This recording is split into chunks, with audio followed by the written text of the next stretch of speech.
Thus did hopes for salvation of realms near and far resonate and converge, lending still greater strength unto our adversary. So that's Elidibus's game. But first things first. If the rings are the same as the Exarchs, then we need to ask him how that's possible.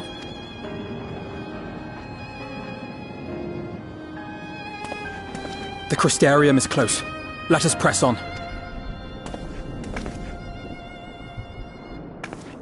They come.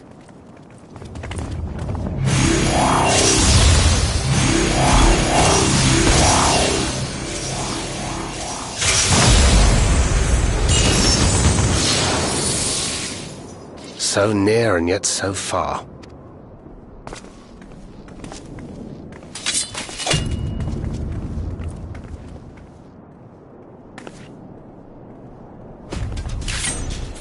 In the chaos of conflict, one can always find an opening to exploit. Whoever taught you that is a wise man indeed, and good with a gun blade. But yes, I dare say we can create an opening wide enough for at least one of us to slip through. Of course, though others are welcome to follow in your wake. Reen and I will keep our guests. Brave and selfless as ever. Yet the two of you may struggle to fool our foes, etherically sensitive. Had you a comrade who could use destructive magics to wreak havoc upon the ambient ether, on the other hand?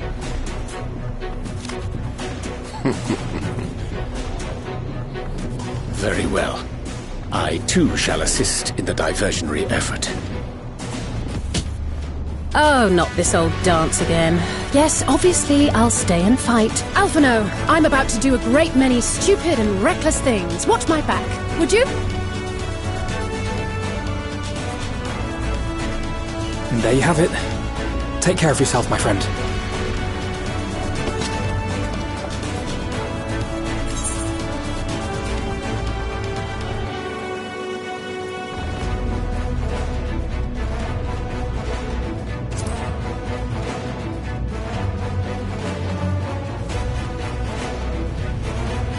Rest assured, I have no intention of expending any of mine this day.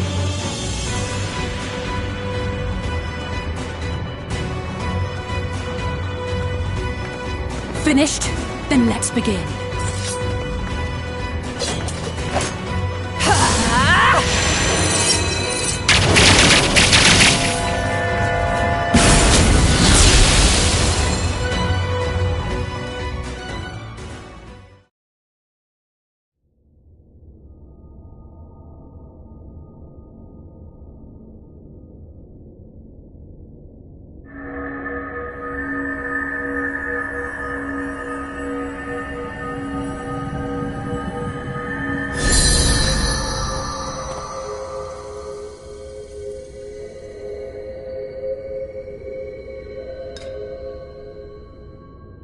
Tis done.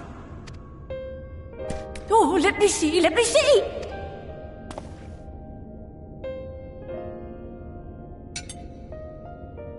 Oh, yes! Your memories are preserved safely within. We've done it at last!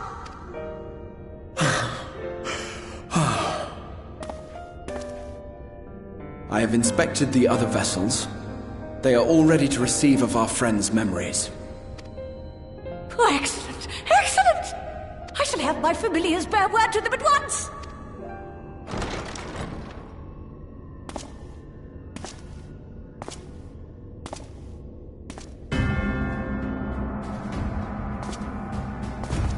Elidibus.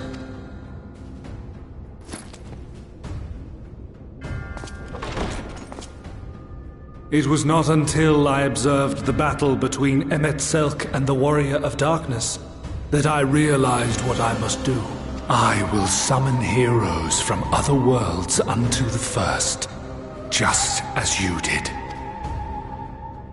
Their presence shall serve to empower me, granting me the strength to crush my enemy.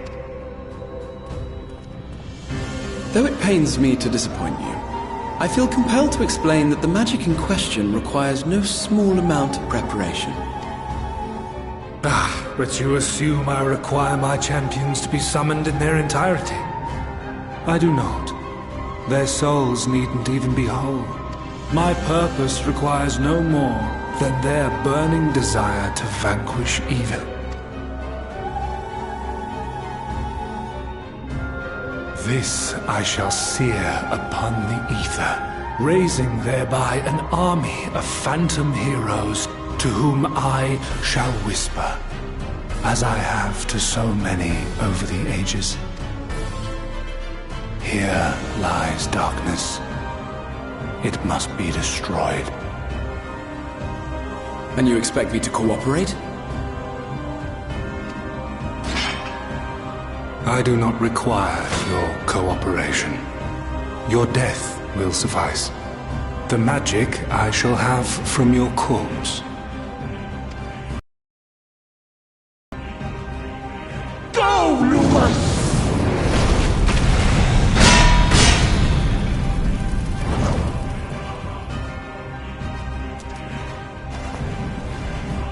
We must flee!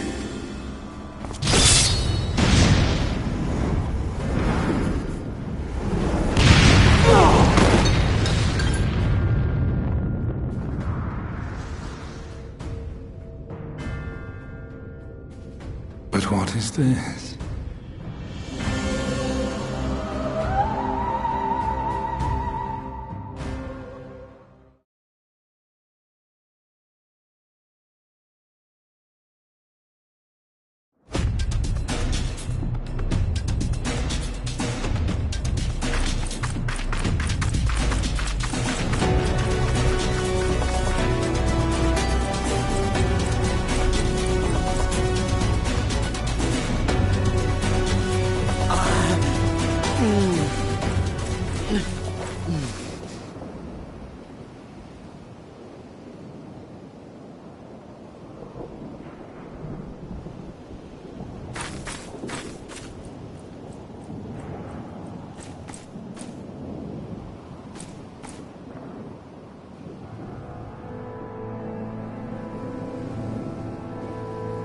My friend, how did you... No matter, Elidibus. He took us unawares.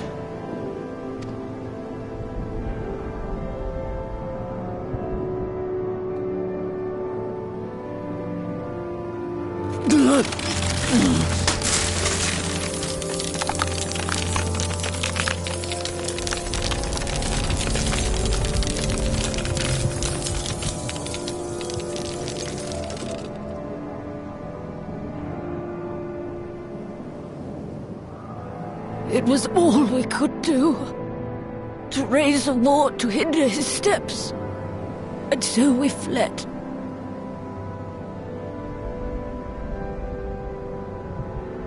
But he took it. The vessel with the Exarch's memories. Forgive me. Forgive me. The vessel bears not only my memories, but my blood. The blood of Allegan royalty, granting him the means to control the tower. With it, he has performed I know not how many summonings, calling forth heroes from across the rift. And, as you can see, The burden upon the tower is beginning to tell.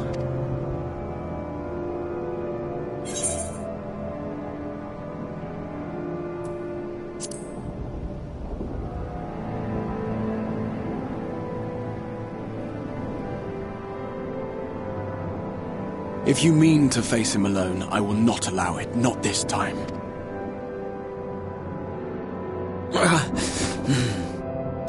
Elidibus has exploited the people's nobility, twisted their purest intentions for terrible ends, and I cannot let it stand.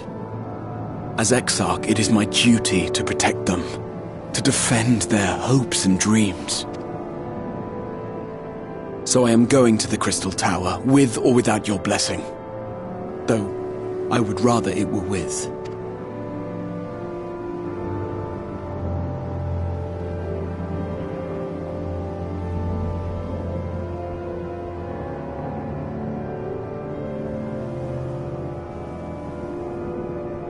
Thank you.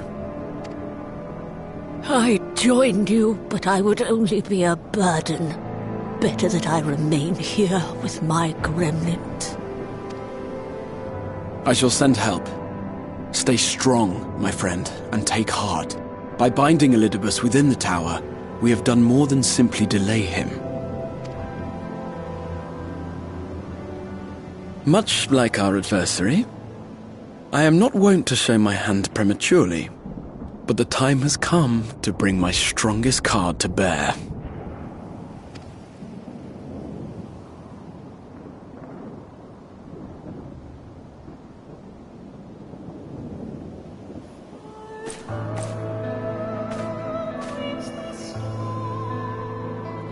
To the tower!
Not here either. We must keep climbing.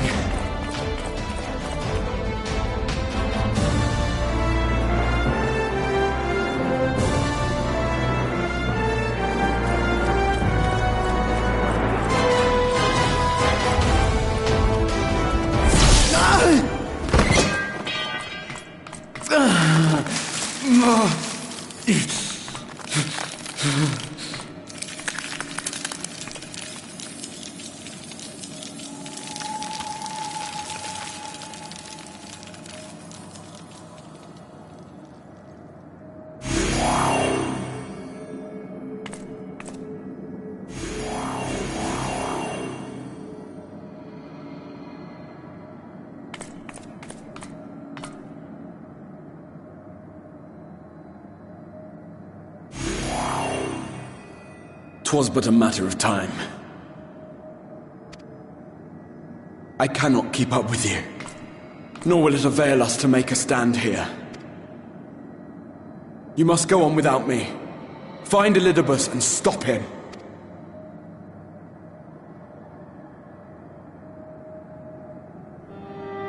Worry not, my friend. Though I am no warrior, I have learned to hold my own over the years.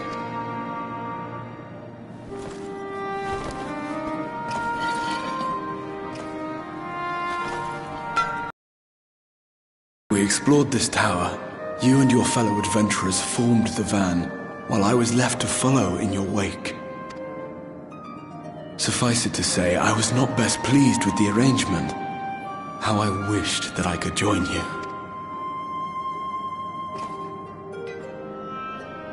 And now I have, here where it all began. I was right to trust in you, and the power of your legacy, of your name, to let them guide my every deed.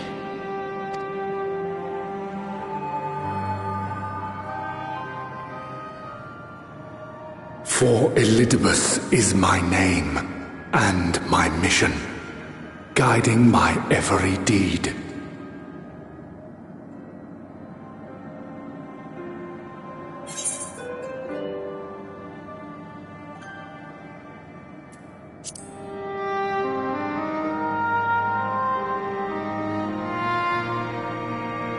I did, but I chose not to walk them, thank the gods. Why ever would you ask me such a thing?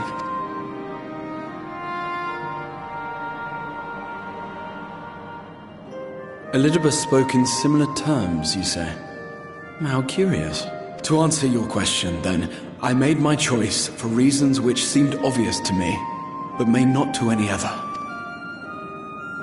There were the expectations I placed upon myself before beginning my slumber, and the expectations of those who roused me. Of course, I had the choice to turn my back on the lot of it.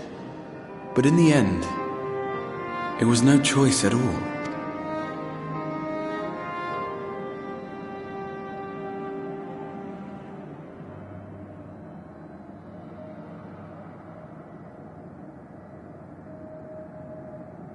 I cherish the time I spent with you and the others. What I wouldn't give to return to those halcyon days. Chasing ancient secrets, overcoming trial after trial with the aid of like-minded comrades, and what remarkable comrades they were. In such company, I felt as if I were a character in the epic tales that had stirred my heart as a boy, as if my dream had come true.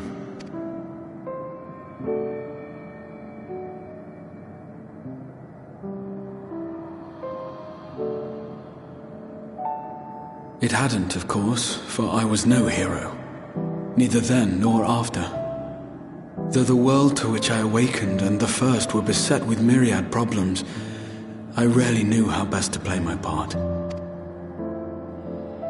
There was, however, one thing of which I was certain, that I could not bear to let those dear to me meet a tragic end.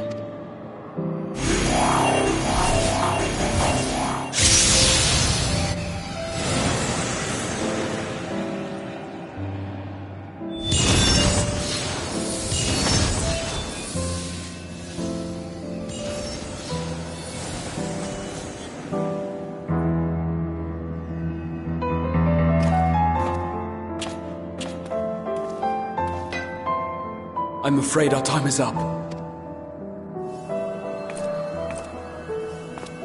Rest assured, you haven't seen the last of me. I wouldn't dream of playing my trump card save in your presence.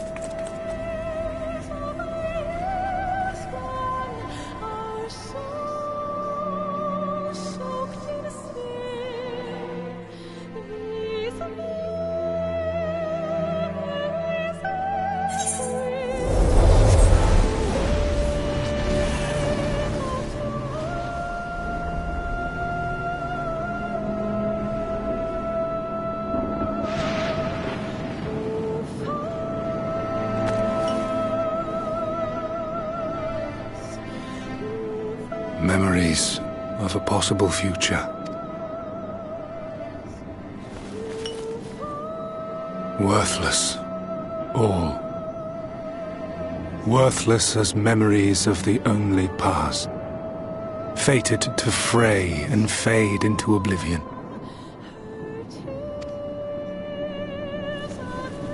Leaving naught but a gaping void.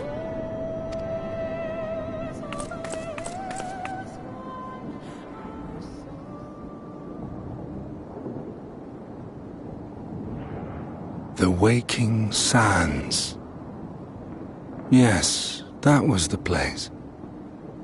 The place I first made myself known to you and yours.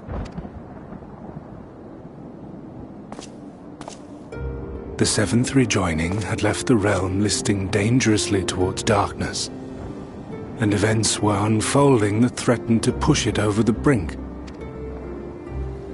Thus did I approach you in my capacity as emissary, thinking that you would make a useful pawn. But I was wrong. And for my misstep did La Habrea and Emet-Selch pay the ultimate price, leaving me the last of the Unsundered. My remaining brethren, fragmented as they are, cannot hope to see our mission to its end.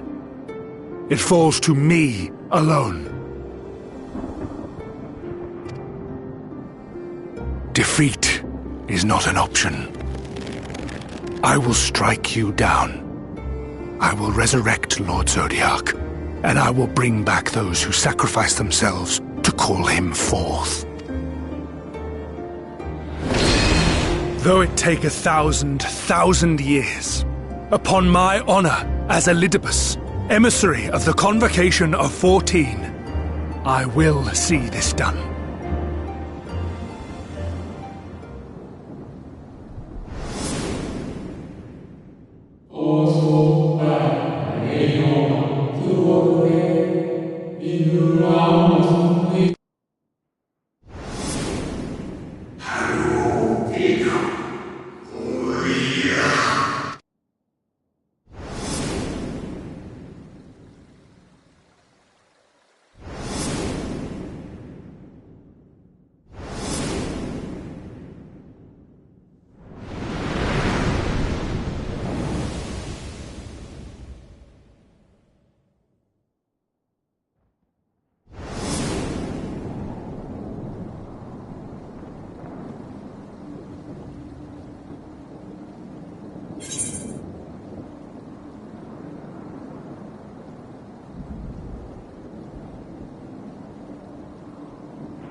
What of it?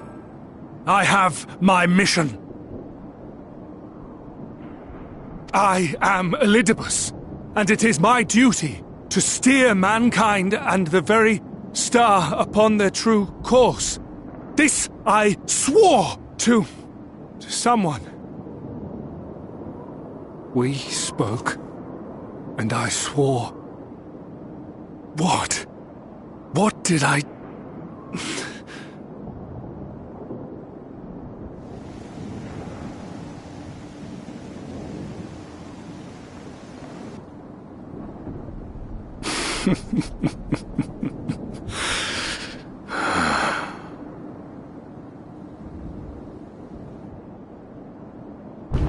This pain, this torment, is nothing.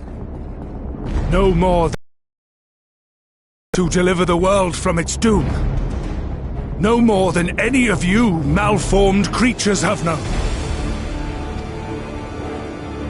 Even should you lose all that is dear to you, even should it cost you your life, you bear the burden and fight on, kicking and screaming until your last breath is spent!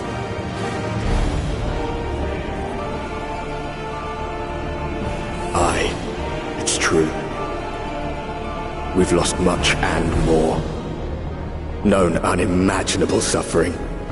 But through it all, we never, ever forgot what was dear to us. And that's what gave us the strength to carry on.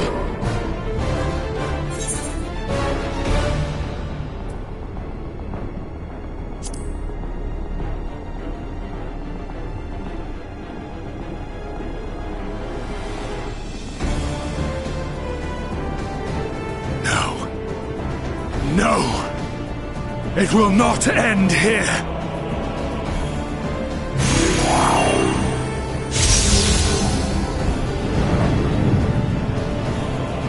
champions from beyond the rift, heed my call. The time is come to deliver your brethren from darkness. My heart's sole desire is a world free of sorrow. Join with me now in hope and prayer for the salvation of all.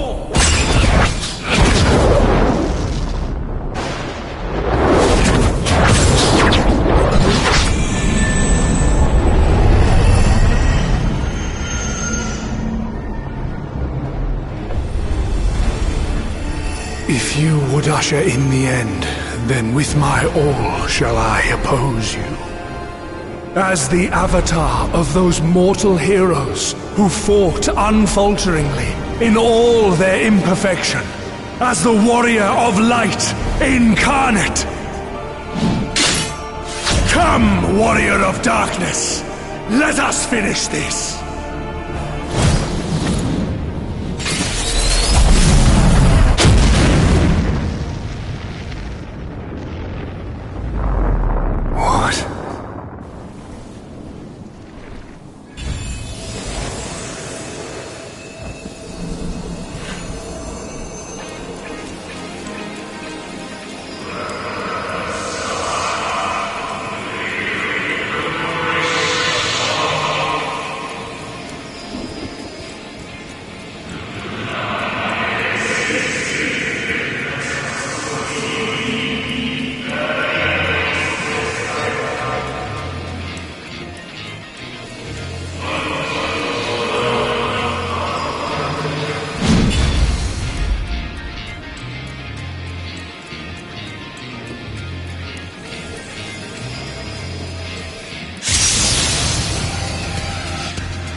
An invocation of Eld,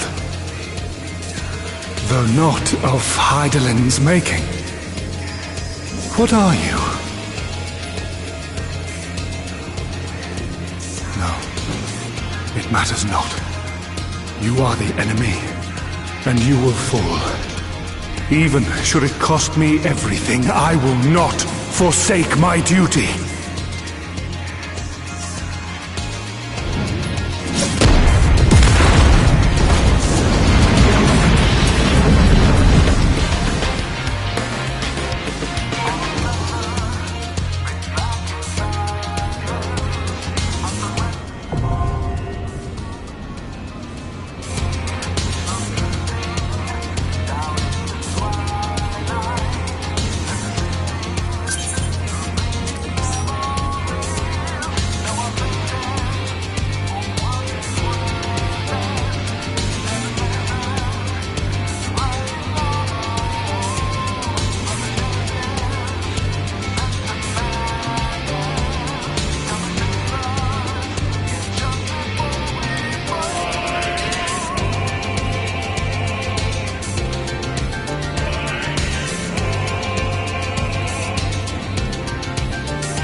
For our world, I will strike you down.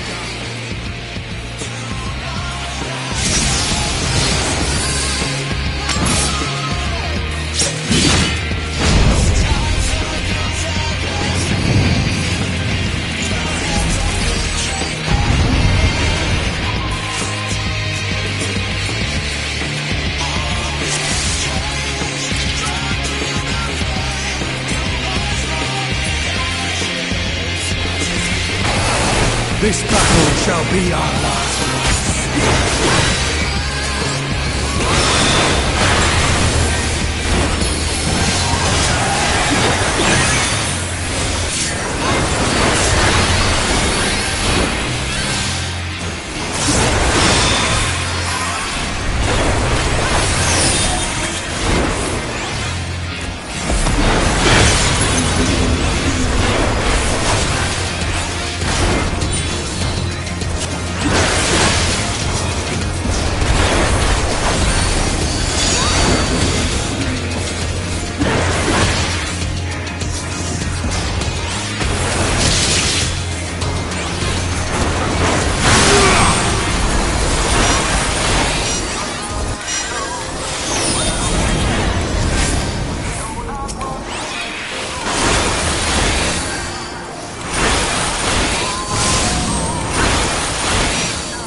Darkness must be destroyed!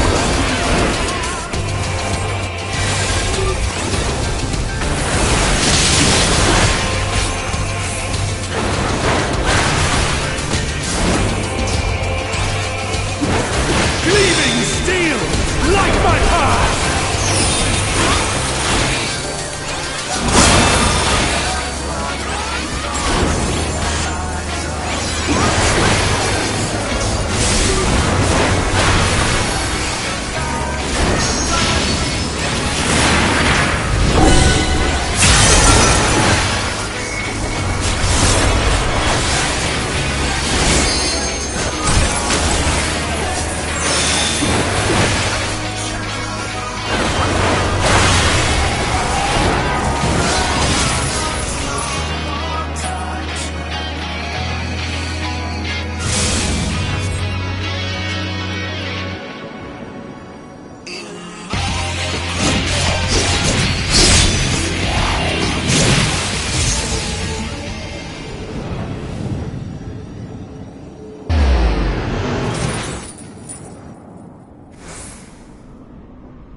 It cannot be!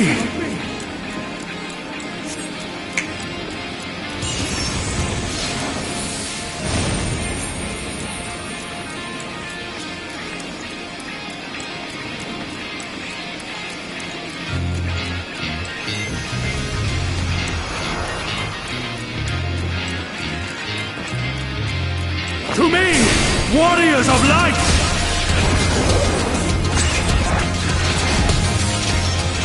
I am salvation given form. Mankind's first hero and his final hope.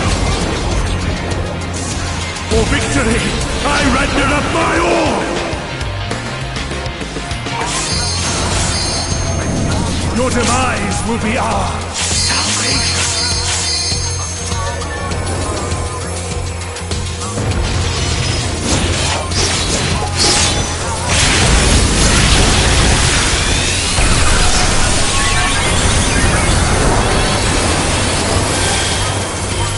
You still stand.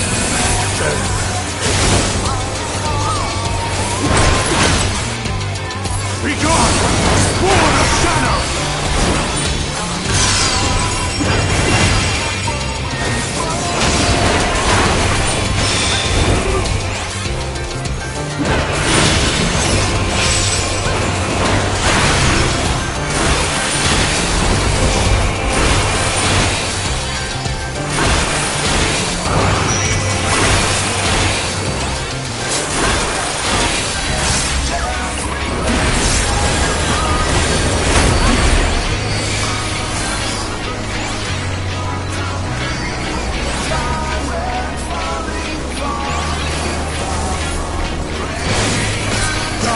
Must be destroyed!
No.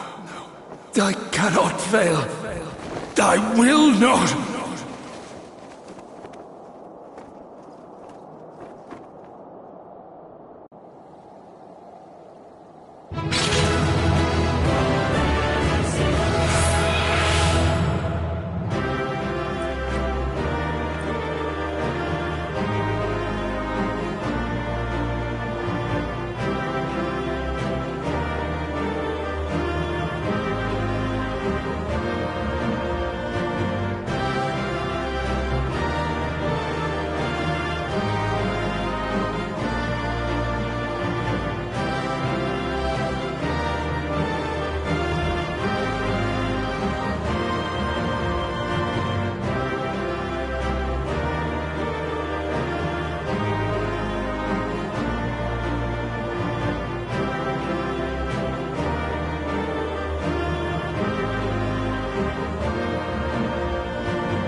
Fool! You have achieved nothing! I am immortal, yet I will never surrender!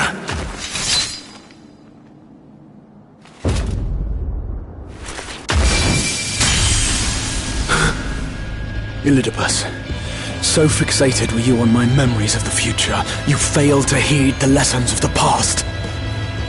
Your obsession blinded you to the true nature of this tower, this beacon of hope for mankind.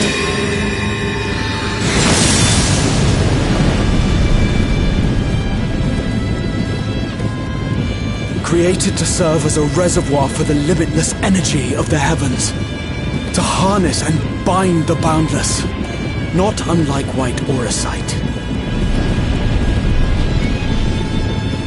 Your ill-begotten power, obtained by exploiting that which is best in us.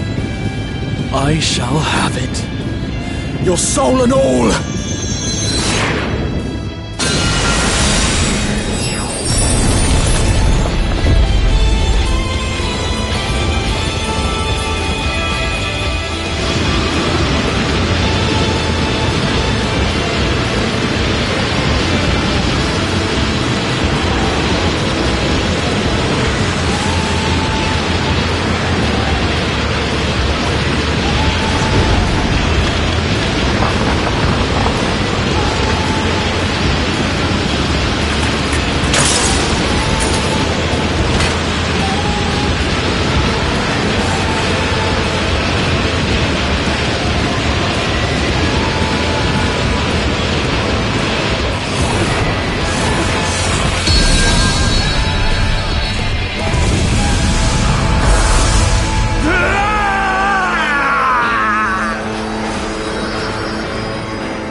This.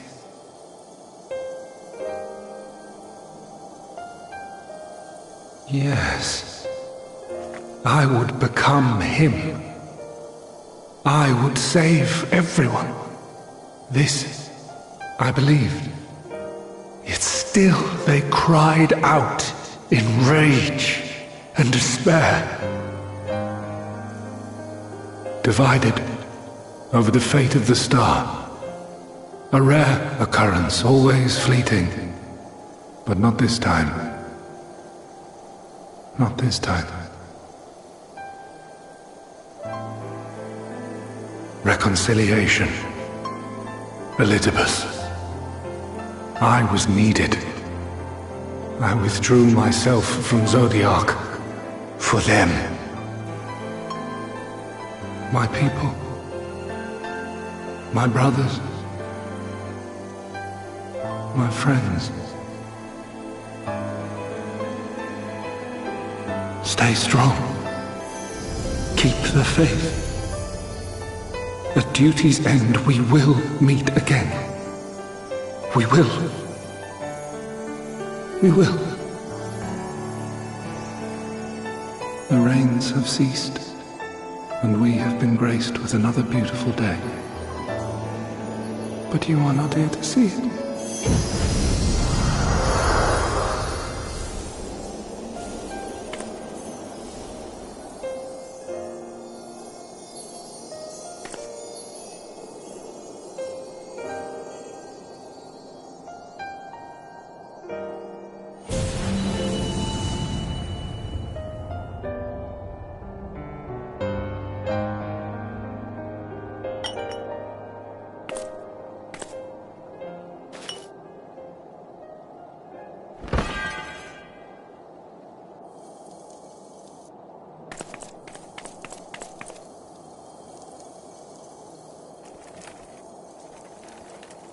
I concede I may have overexerted myself.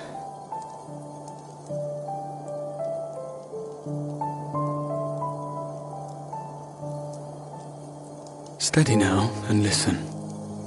I told you before that I had a plan, and that when all is said and done, I would ask a favor of you.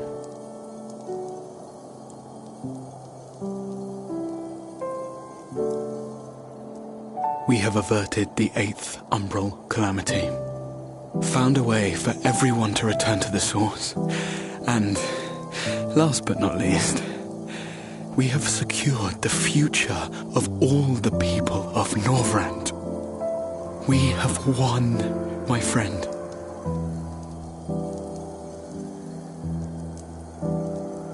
So, I hope you'll forgive me this moment of selfishness, and while I wouldn't want you to feel obliged,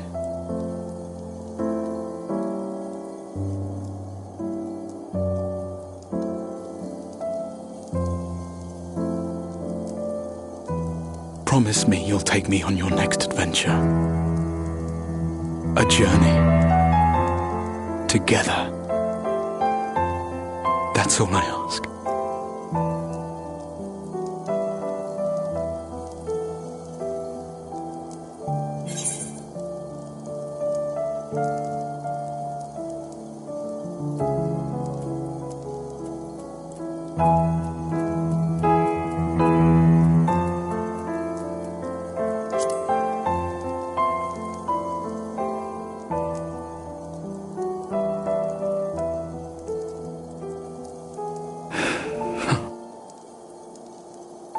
If I were to tell you that this isn't the end, that we will meet again, would you believe me?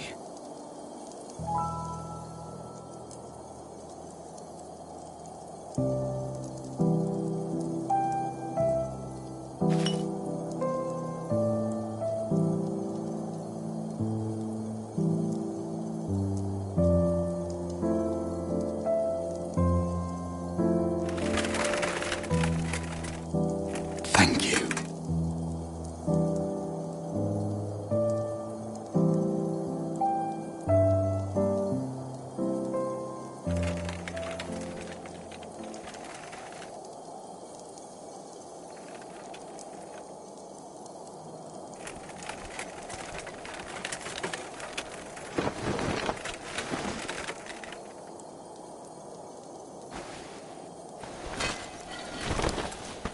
My friend, with you, my mind and memories shall travel to the ends of the world and beyond.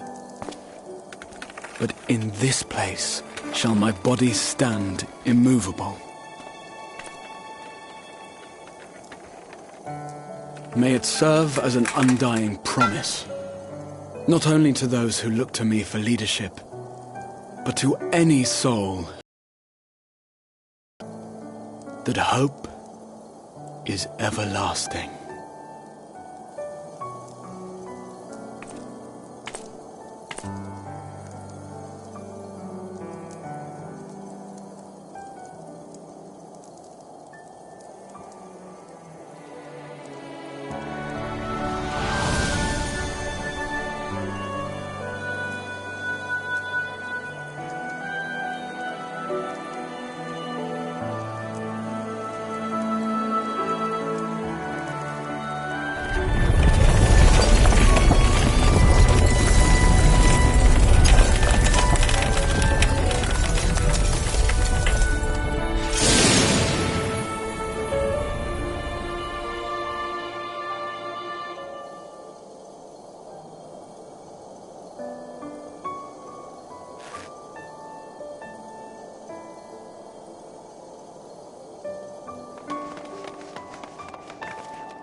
There, the Exarch would remain, keeping his silent vigil.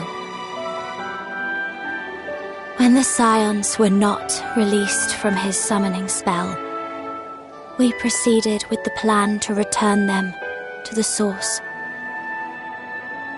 The Warrior of Darkness, however, retained her ability to traverse the two worlds at will. And in time, the Crystal Tower became a symbol of her link to the First, and of hope.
Oh, Alpha, no!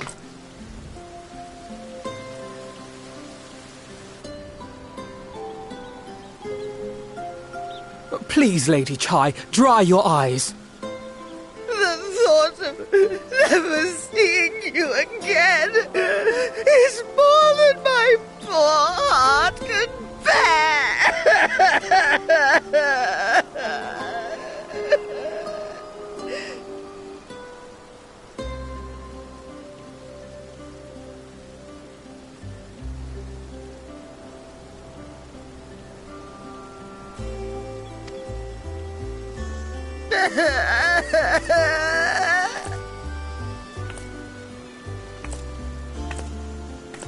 Oh, it's you. As you can see, Alphino.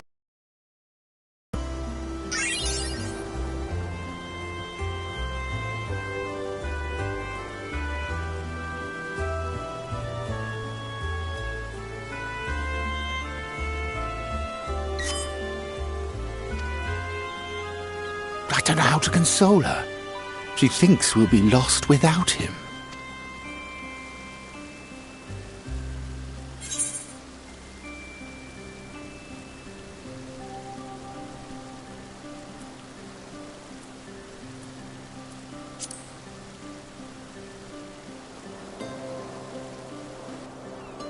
You'll never let me forget it, will you?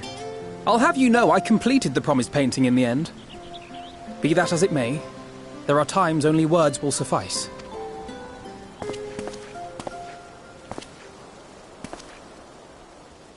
Lady Chai, I have a confession to make.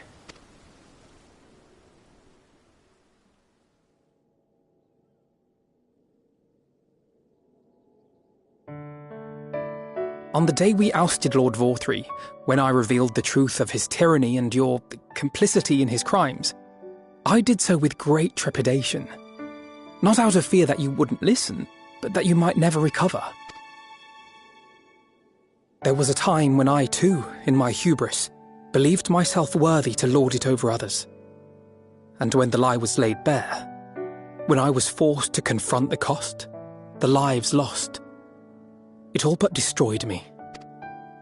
To awaken from a naive dream to so harsh a reality, I would have understood had you all surrendered to despair.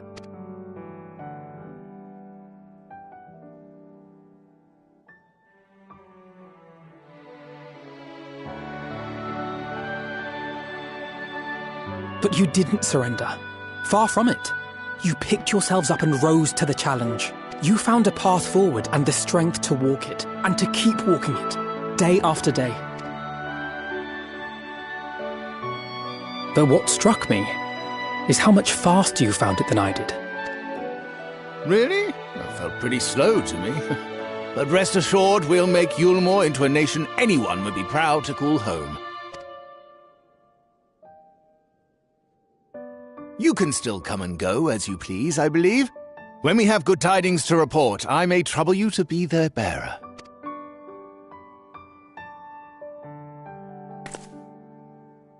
There may also be less than good tidings, in which event I hope I can trouble you for your counsel. I should be honored to provide it, Master Chai.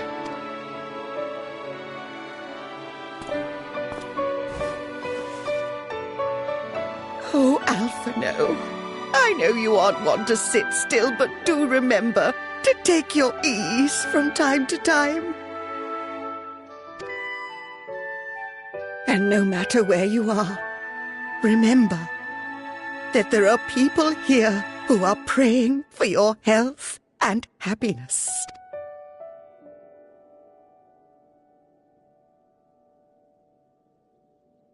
Our brave and gentle artist.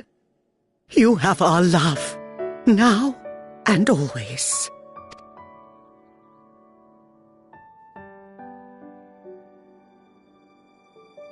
And you mine. Please take care.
Is that Ardbert's crystal?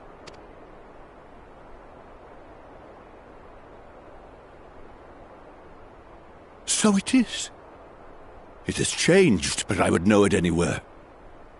However, did you come by it?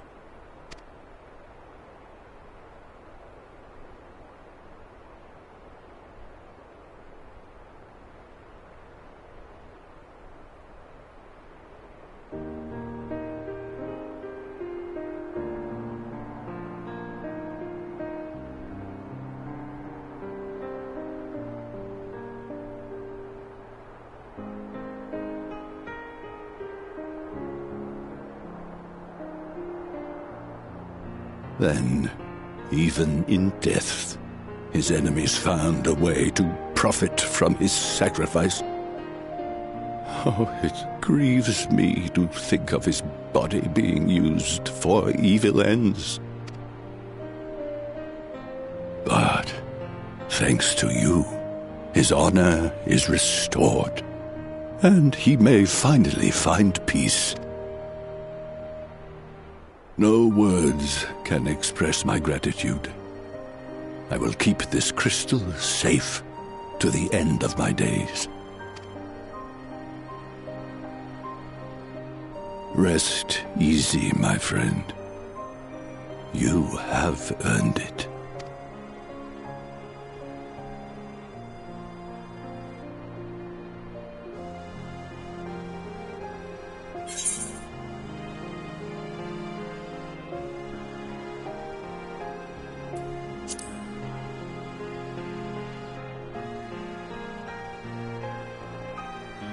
Pardon? Very well.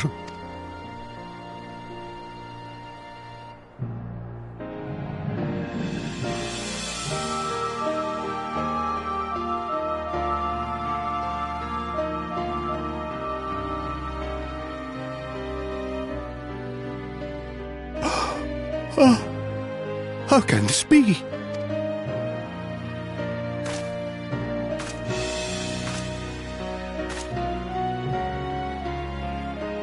Seto, my old friend. You've grown.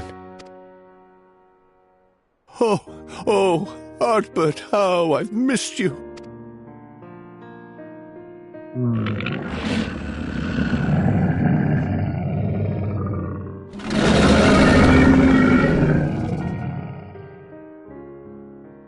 I'm sorry I couldn't keep you safe, or even console you.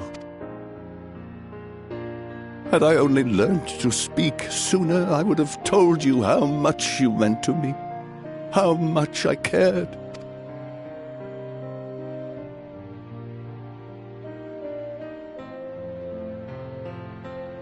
I knew. I always knew. But I'm happy to hear it nonetheless. Thank you, Seto. My partner in crime.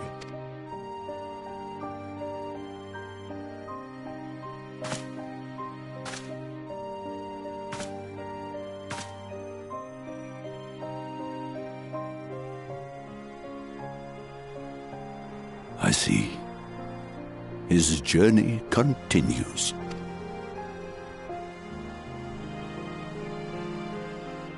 Then I will not yet bid him rest. With you, he may look forward to many more adventures.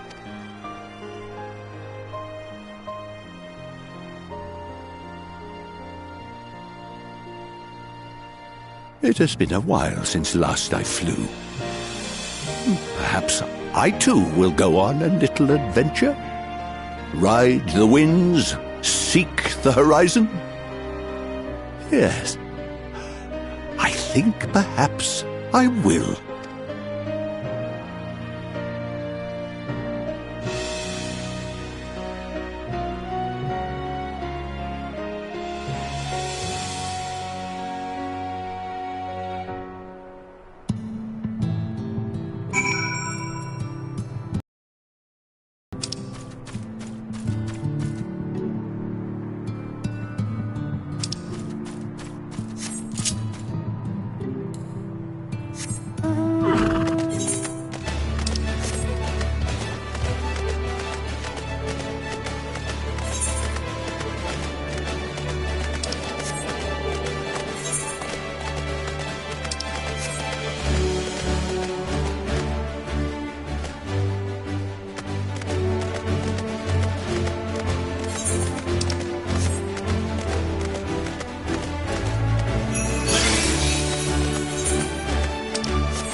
Master Matoya.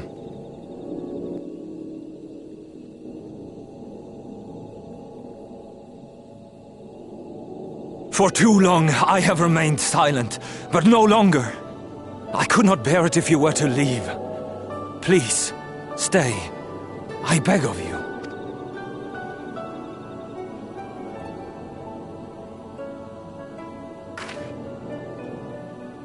Runar, please.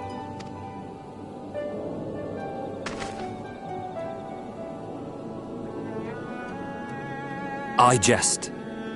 At least in part. What I came to say is this. Thank you. Without your wisdom, your strength, and your kindness to guide us, our people would still be lost. We will never forget you, Master Matoya. Wherever your journeys may take you, you will always be in our hearts. And you in mine. Remember that your people's journey, that our people's journey is yet ongoing. Your lives will change, and so too will your dreams. Yet come what may, you need not forsake your time-honored traditions, nor less your beliefs. But neither should you be beholden to them. For it was with curiosity and courage that the Knights Blessed first triumphed over adversity. New knowledge and new wisdom are ever worthy of pursuit. Indeed they are. And so, until we return to the Sunless Sea, we shall endeavor to live our lives to the fullest. That is well.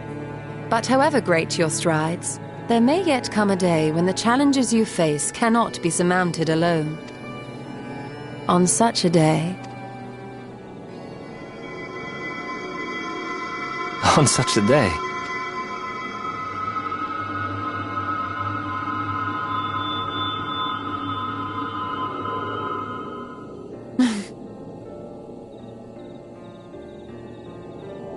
You may call on me. Since a means to travel between worlds exists, you can be sure I will find a way to employ it. And there remain so many mysteries here that want for solving. Master Matoya! Runar, really?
That's everyone then.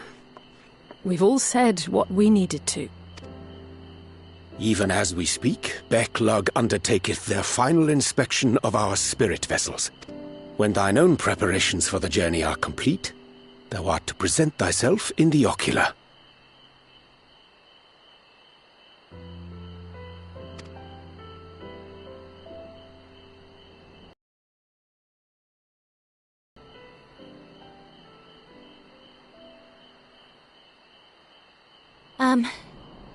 Everyone?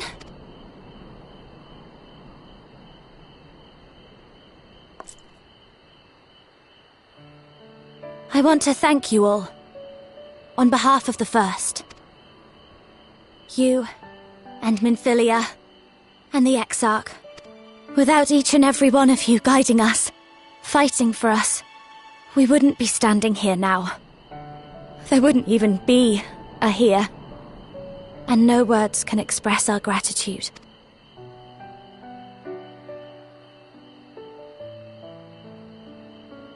We still have a lot to do. Countless trials to overcome. But if it ever seems too much, I'll think of our time together. The happy moments, and the sad. I will remember it all. And it will give me the strength to carry on. Without you. Because you made me who I am. Minfilia. Reen. To honor these names and these memories, I will stand with all the people of this land and strive for a better tomorrow.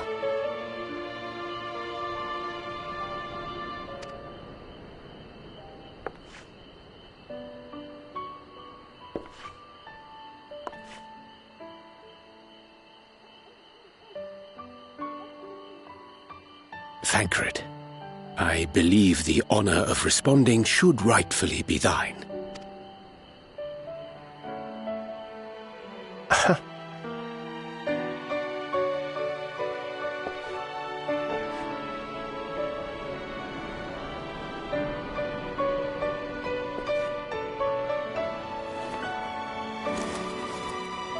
I know better than most how much you've grown, and I have every confidence you'll make your people proud.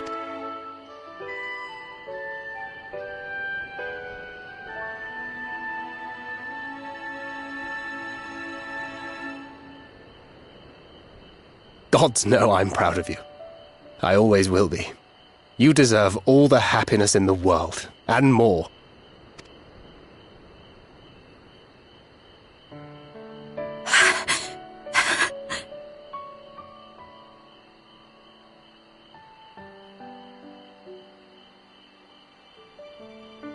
Might we also say a few words?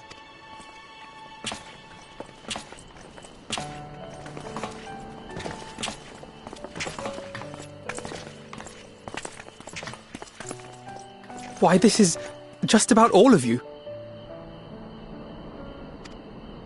To see you off seemed the least we could do.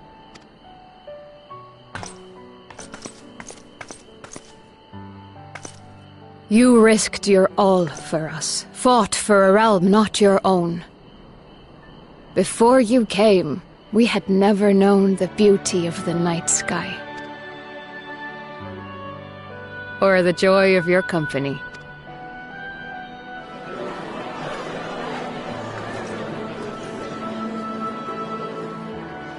Though it saddens us deeply to bid you farewell, it has ever been our way to send off friends with a smile. Wherever your road should lead, we shall pray for your safety. And following your brave example, we shall continue to fight for the Crystarium. With or without us, you've always taken good care of this city. I don't doubt for a moment you'll continue to do so. Aye. A more resilient people we have never known.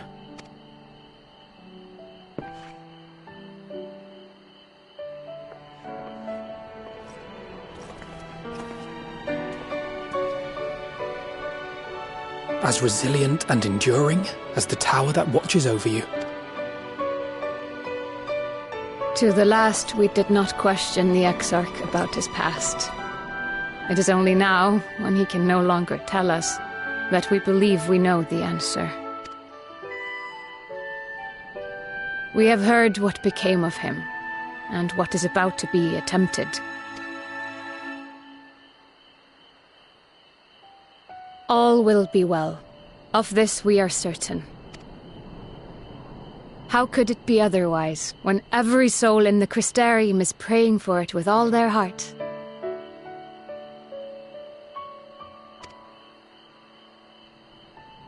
And so, when our Lord awakens, I bid you give him a message. Tell him he needn't worry about us. That he need no longer hide who he truly is. That he should live his own life to the fullest. And that if he should ever find himself reminiscing on the past with a smile, we shall be smiling with him.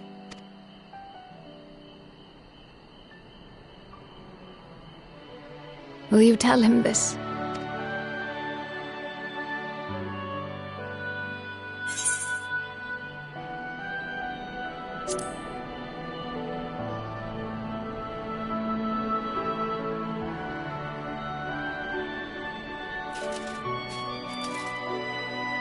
Thank you.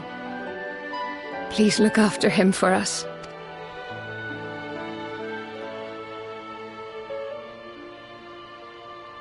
I dare say we have all the good wishes we can carry. Let us be on our way.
All right, then. Pray proceed as instructed, beginning with your memories.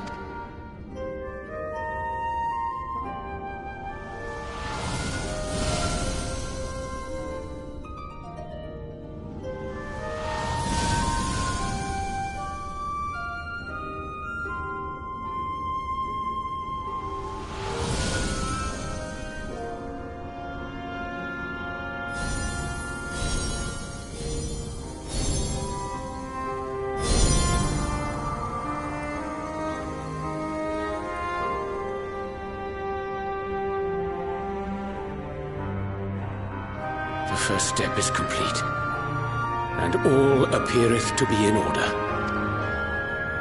Well, that just leaves our souls, then.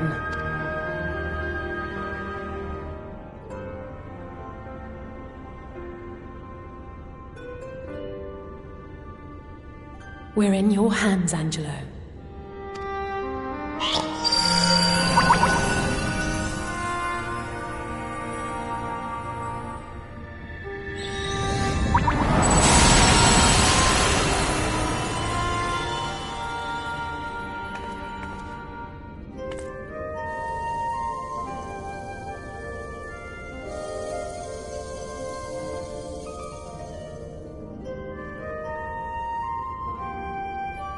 It is done! The vessels have received of both their memories and their souls. I hereby entrust them to your care. They belong to you now. Just be sure to guard them well, yes?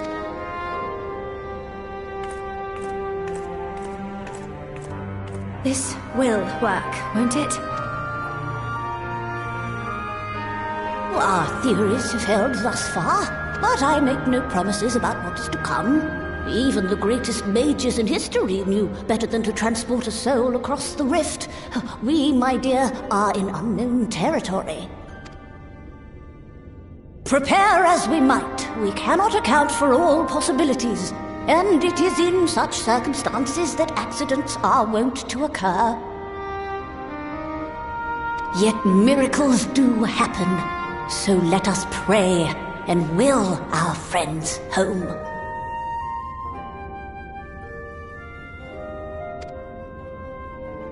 I won't stop praying until I know they're safe.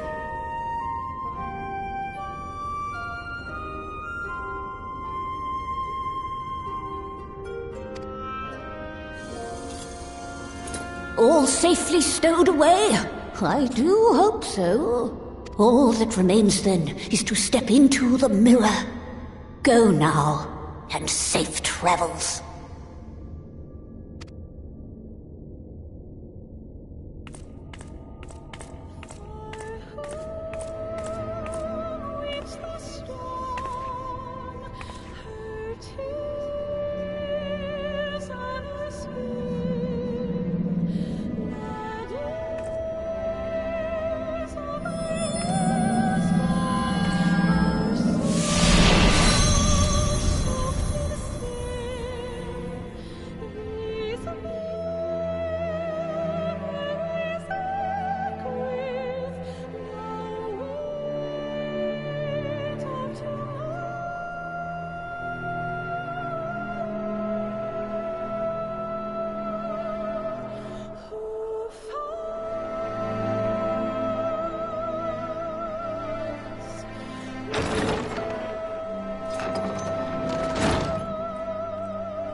Did it?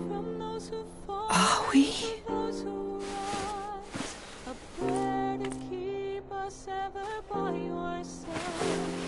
An undying promise that we just might carry on. We're home. Pray don't forget us, your bygone king. Oh, you're back! You're back! You're all back! And should our souls scatter unto the wind, still we shall live on. Thank you. My body feels like a sack of potatoes, but otherwise, I have never felt better. That said, I doubt any of us will be fit to travel for some while. May we leave the rest to you?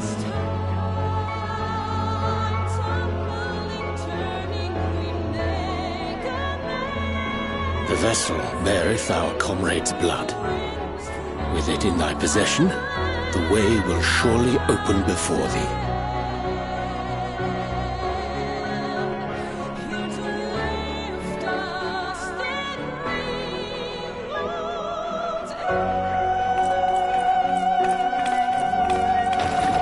What? But you've only just got here.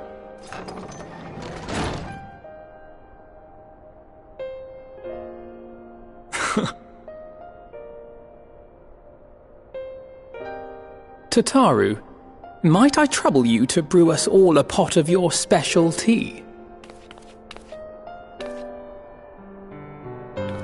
Ah, and we may require an extra cup.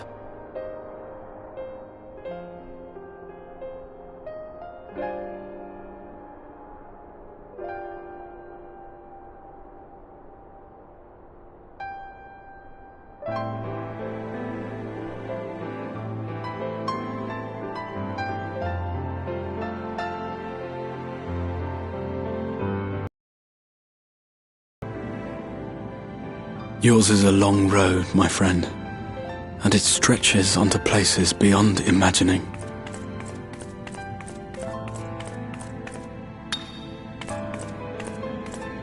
With your every step, these grand adventures shall grow more distant and faint. And there may come a day when you forget the faces and voices of those you have met along the way. On that day, I bid you remember this.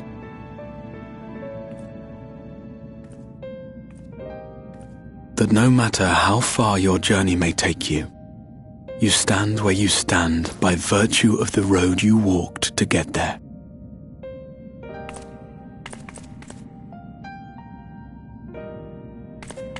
For in times of hardship, when you fear you cannot go on, the joy you have known, the pain you have felt, the prayers you have whispered and answered, they shall ever be your strength and your comfort.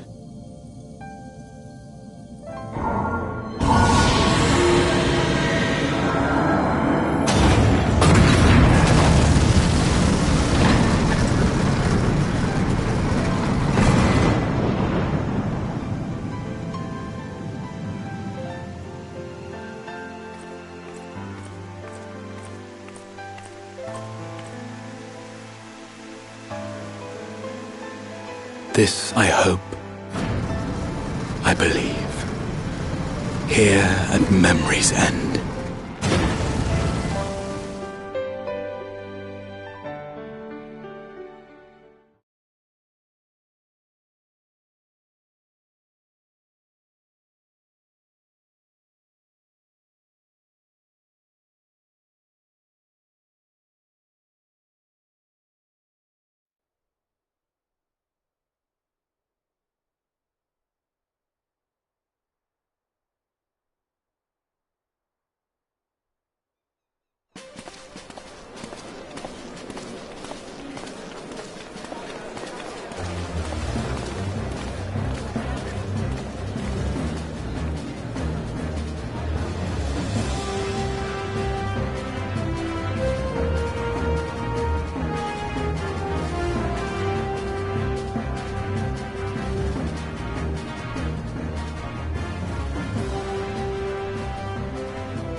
What is it, Alize?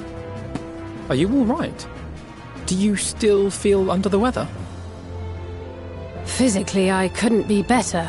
Thanks to Kryle's ministrations, I'm already looking forward to our next fight.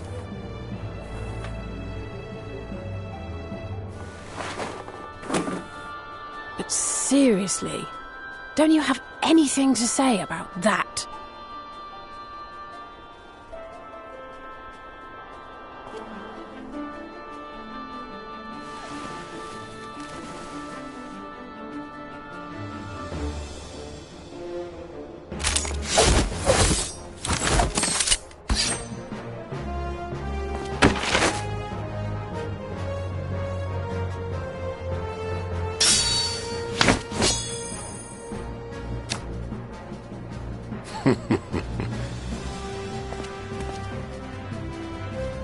No less impressive than our garments. You've outdone yourself, Tataru.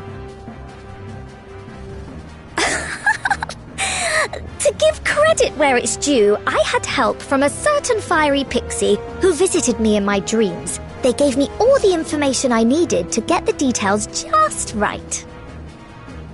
For your weapons, though, I needed a lot more help. Thankfully, our favourite heads of state were happy to place their finest craftsmen at my exclusive disposal.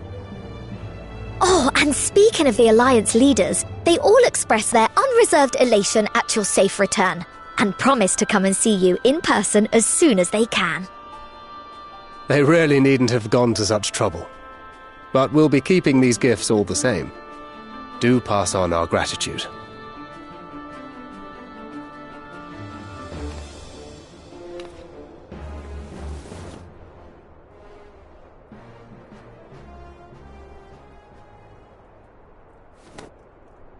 I realise we haven't taken up new martial art, nor have I ever been one to set much store by appearances. But I can't help feeling a certain lack of, I don't know, personal development. I quite understand. But as you observed, the others had the more pressing need. Rest assured, our turn will come.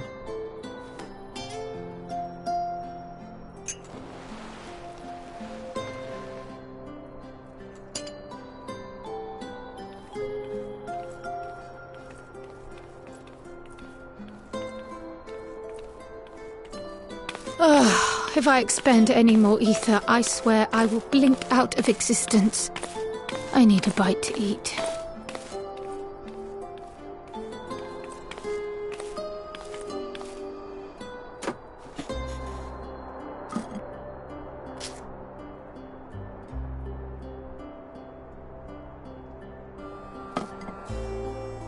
Tataru, a cup of tea, if you would be so kind.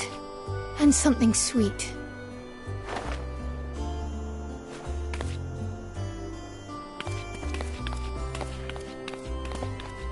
By Mistress Kryle's exhausted state, may I assume that the ward hath been restored? Indeed. We succeeded in weaving it anew, albeit at a slightly diminished potency than when I had Becklug's assistance. It is no cause for concern, though. The tower is not easily reached, never mind breached. And even should some few succeed, their presence won't escape my notice. Excellent. Said duty thus discharged, thou art free to go wheresoever thy fancy taketh thee. Upon which note, hast thou perchance come to a decision? The offer remaineth open. Well, if you're certain that's what you... I mean, if you think I...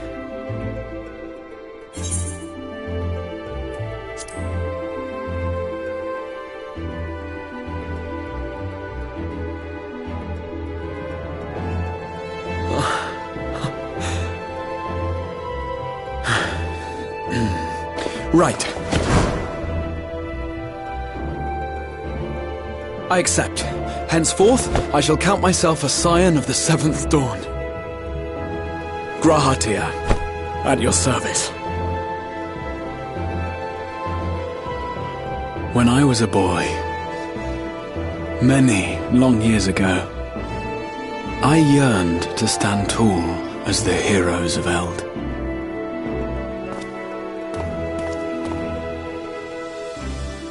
But, like a fool, seeking to pluck the stars from the heavens, my every attempt to reprise their deeds fell short.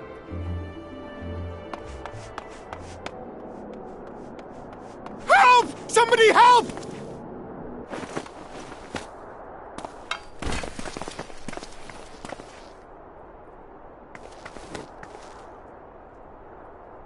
Hippogriffs! Hippogriffs on the rampage! A giant flock of them! Please, we need help! I could do with a little rampage myself. What? Now wait, just a...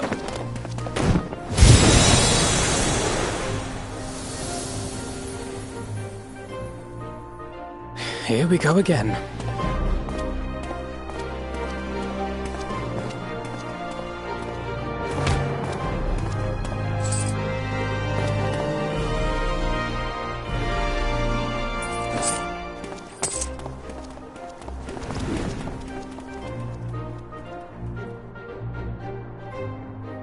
I will join the fray when I've finished my tea.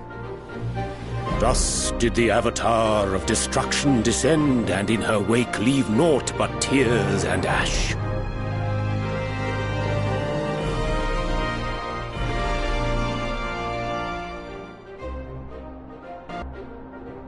And then, one day, an all but forgotten dream from my youth stood before me, in the flesh.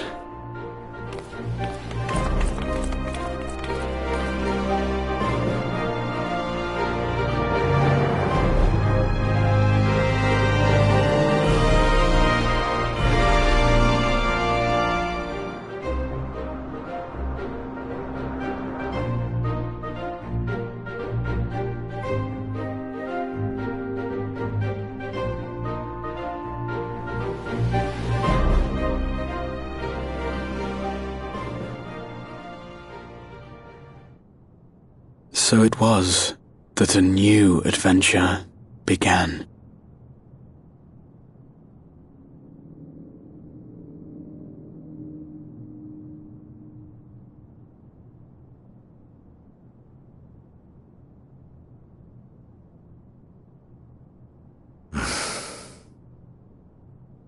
The memory of a dying world's end. Night after night. And I thought it but a tired old dream.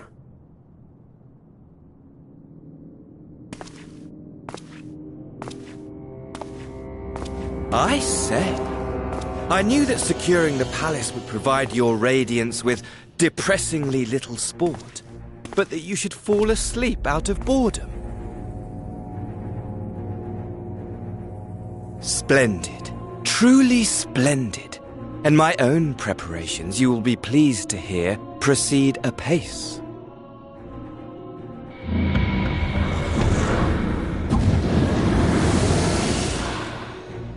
Oh, yes. They proceed very well indeed. Frighteningly so. and we owe it not least of all to this singularly useful body I chanced to find. With the Populares now all but destroyed, it will be the simplest of tasks to discredit their groundless assertions that I met with a grin.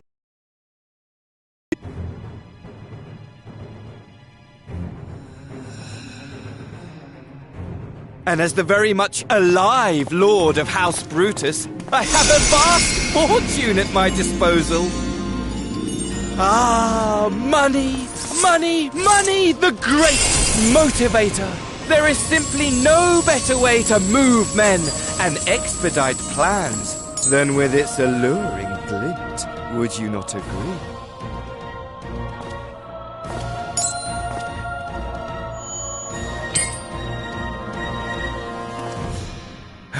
But wait, were we not acquainted, you and I?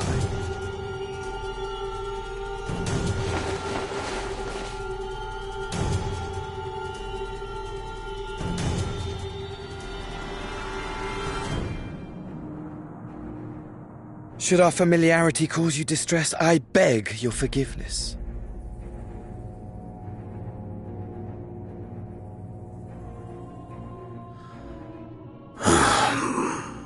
What did you say your name was?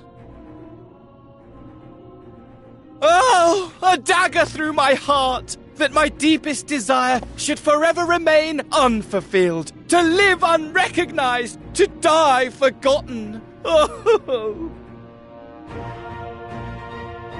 So it goes. Whatever this flesh may have been before, it serves only as a vessel now. And I, faithful Fandaniel, labor only to advance my lord's ambitions.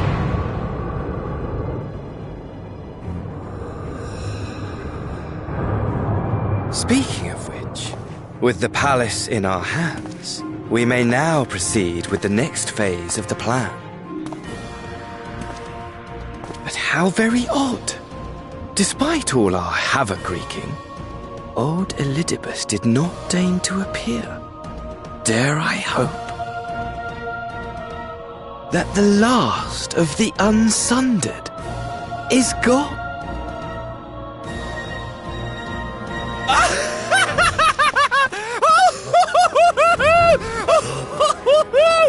Imagine it! Bound no more by the shackles of mouldering memories of damnable duty, free at last to live for the moment!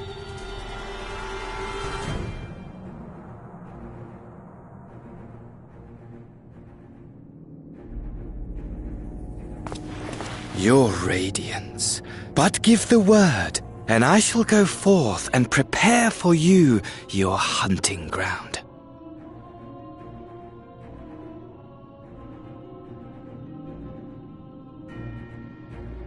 That which awaited was a foul beast.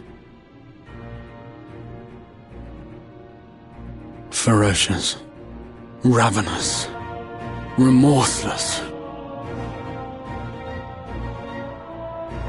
Do as you will.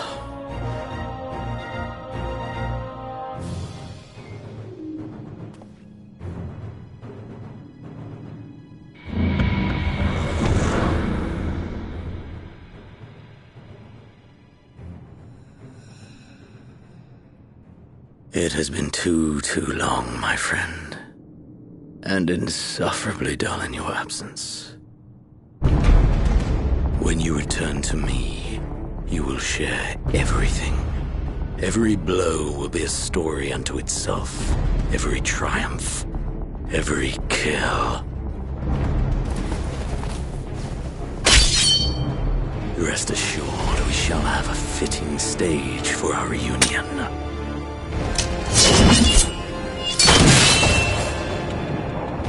Oh yes, to reprise that transcendent moment, I will set this world ablaze. And we shall dance before the pyre.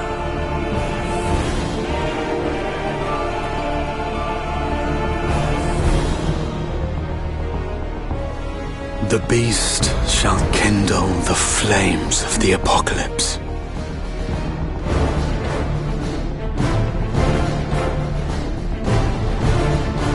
Into its domain shall the hero set forth for the final chapter in the tale of this star.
Well, my friends, now that we have all settled back into our bodies, it is time we resumed our duties in earnest.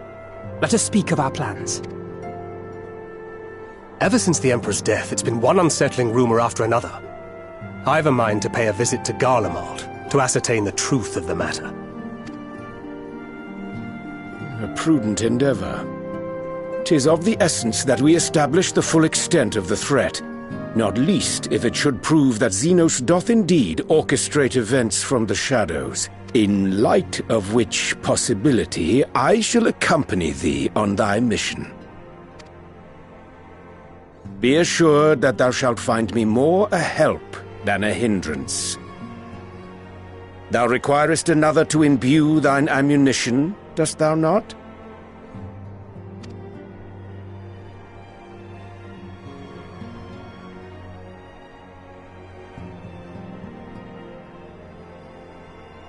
Assuming that's settled, there's something I've been meaning to look into as well.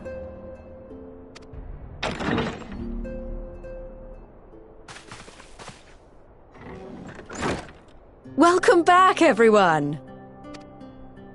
Lise!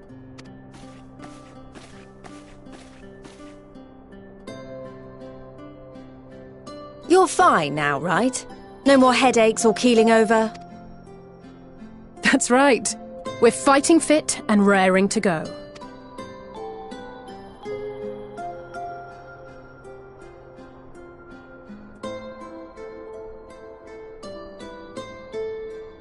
The famous Lise Hext, former scion and hero of the Alamegan resistance. I don't believe we've met. Really? It's so easy to assume that all Archons are acquainted. But then I suppose your fields of expertise are rather different. Grahatir, at your service. I have read much and more about your exploits, Commander. It is a pleasure to finally make your acquaintance. Likewise. The others told me all about you. Do not be so sure. Words scarcely do justice to the vital role he played in our victory in the first. A more dependable comrade one would be hard-pressed to find.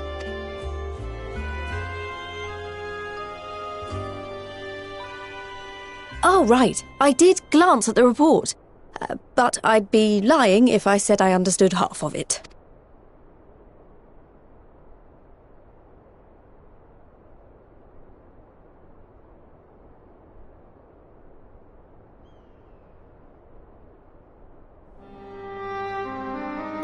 Well, that's a lot to take in. Just to be clear, this means we're not heading for another calamity, does it? Shorn of their unsundered master's leadership, what Ascians remain shall struggle to see their plans to fruition. And though I would ever advise caution, I believe we may rest easy for a time. I'll take that as a yes.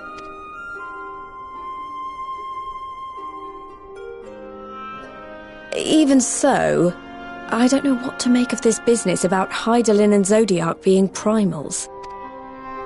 A difficult truth to bear, yes. But at last we understand the nature of our adversary.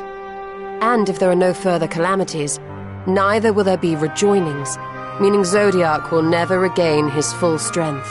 Even so, as the oldest and mightiest of primals, he remains a force to be feared. Though his is a power born of the desire for salvation, we have seen the havoc it may wreak. And it falls to us to ensure that it is never again brought to bear upon this star.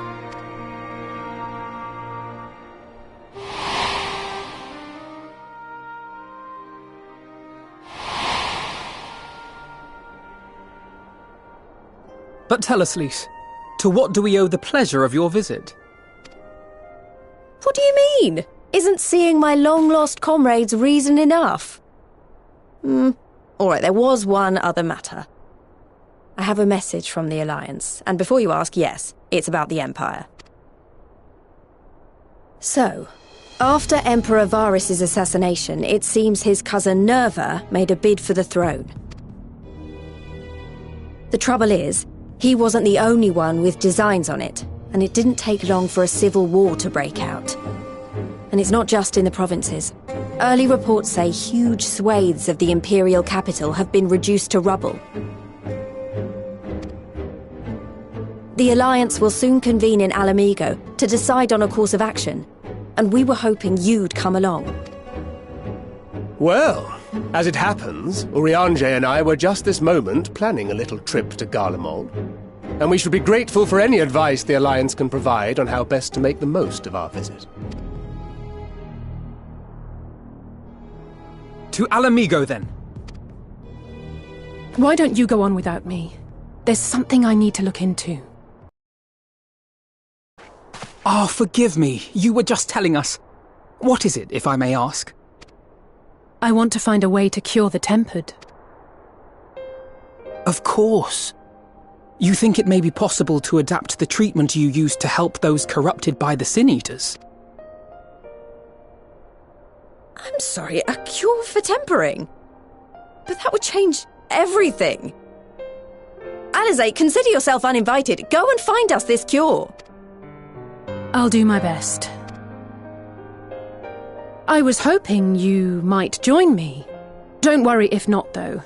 I won't hold it against you if you'd rather attend a stuffy meeting.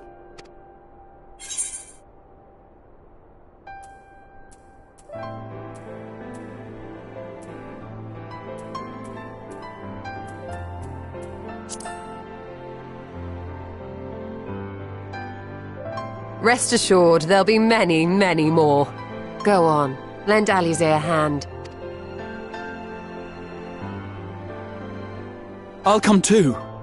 If you don't mind, that is.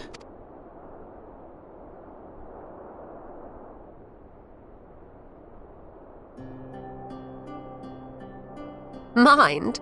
I'm sure they would be glad of your company. Pray, enjoy your time together with your... No. That's not... I mean, I simply thought my knowledge might be of some use.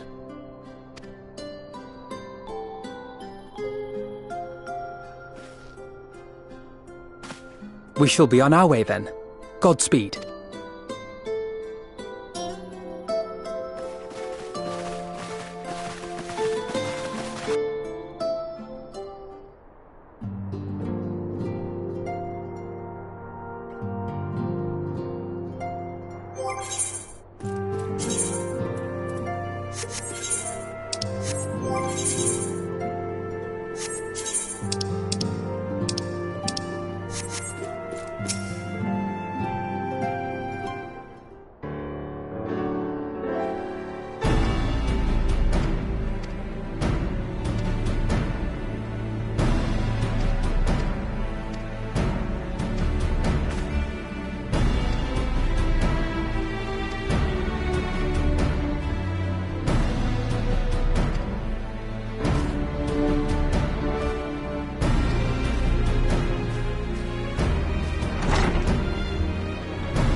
My friend!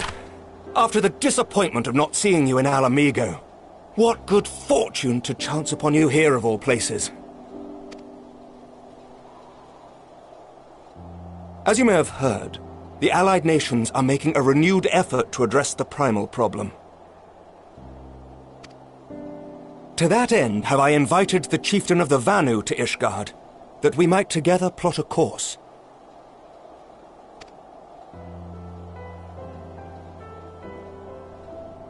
Since the war with the Empire appears to be nearing its conclusion, I would also like to call upon Estinian's lance. Alas, he is, as ever, a difficult man to find.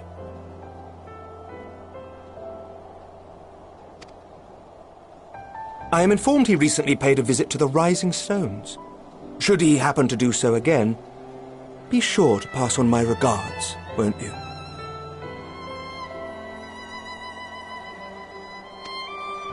But tell me, what business brings you to our fair city this day?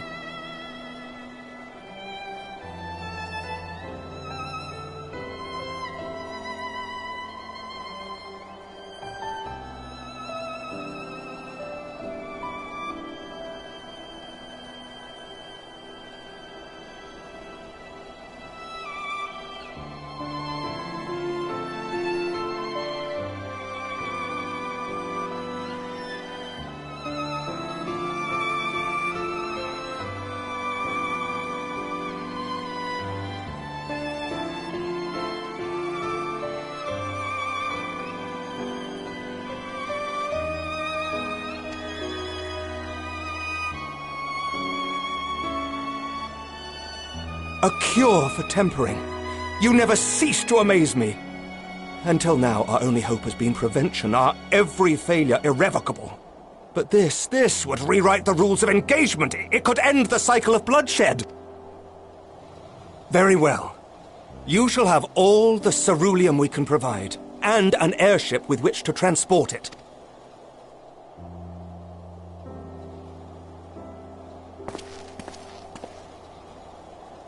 In this matter, you may count on Ishgard's full support.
Who would have thought ceruleum weighed so much? Serves me right for being stubborn, I suppose. I should have just done what you did and accepted help.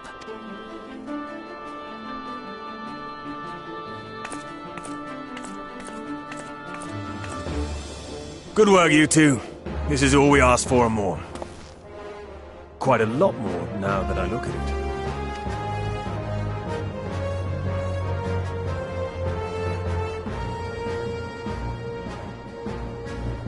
Lord Emmerich, eh? And entirely by chance? Ha! Some people have all the luck.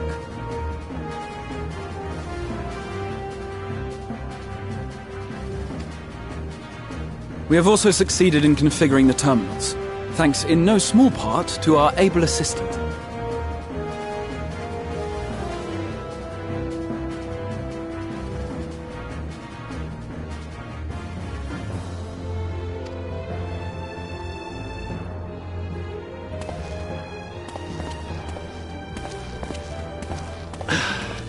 It's been a while, hero. You seem surprised to see me. Lest you misunderstand, I've no interest in such things as cures for tempering. But if you mean to achieve that which eluded even the storied Allegans, it seemed plain that you would require my expertise. For all the effort it took to track you down after your latest disappearing act, you could find the cure for death, and it wouldn't be worth the trouble.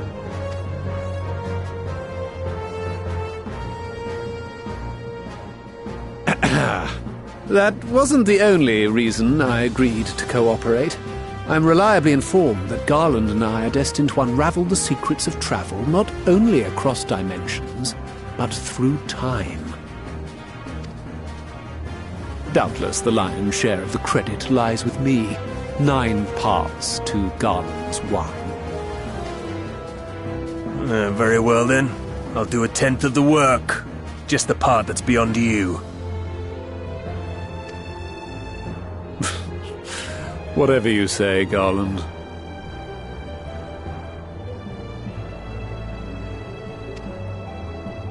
By the way, the healing applications of crystal foci proved very useful in getting us to where we are now. I must remember to thank Mikoto.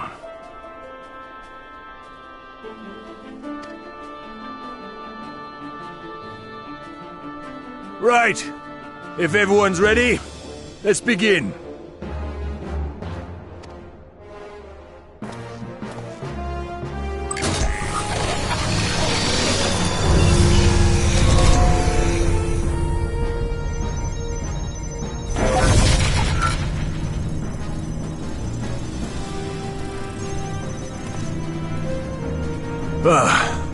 All appears to be in order.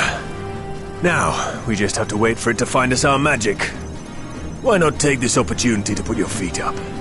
This may take a while.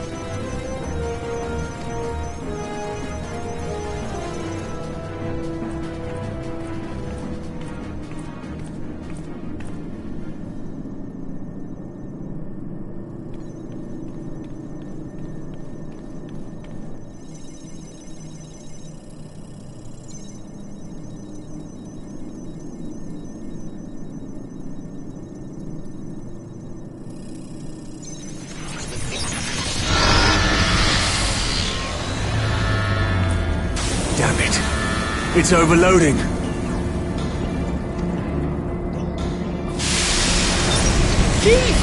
She won't last much longer! We'll have to shut it down. Wait! We're close. So very close. Oh!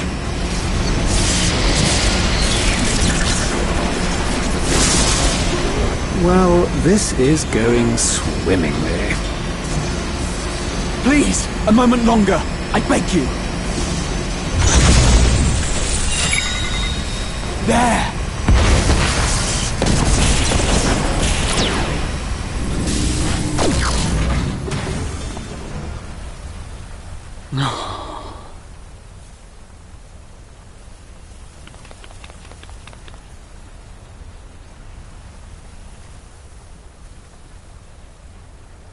I was able to memorize the magic before it faded.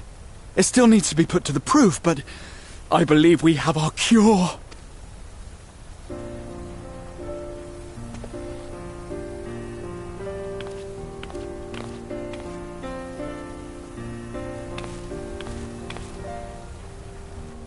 It's just as well. She'll never run again. The fault is mine. I'm sorry. Don't be. It may fall short of dimension hopping, but a cure for tempering is not to be sniffed at. This, my friend, is a world-changing discovery. One we're proud to have had a hand in. A few Magitech terminals are a pittance to pay.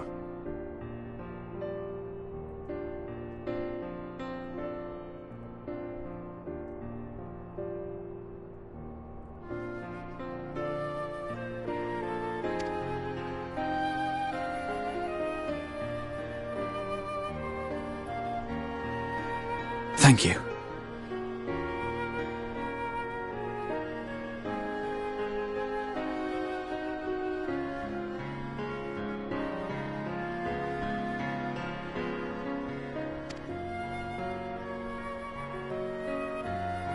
Well, we've done what we can.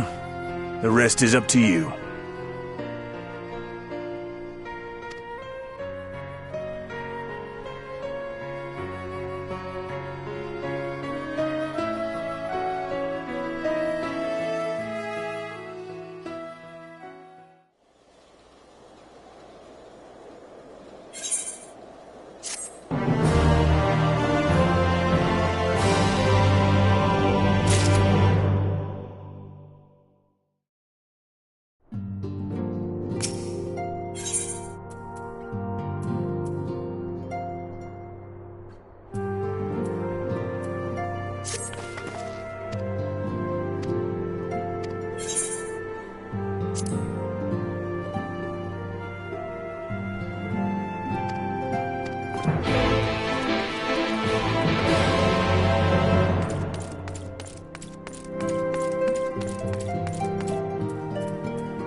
Apologies for the wait.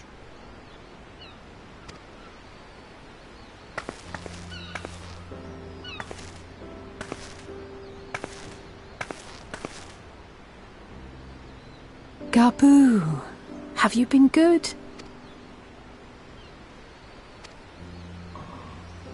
Still no change, I'm afraid. He just stands there in silence until we move him. It's all right now. We're going to help you get better.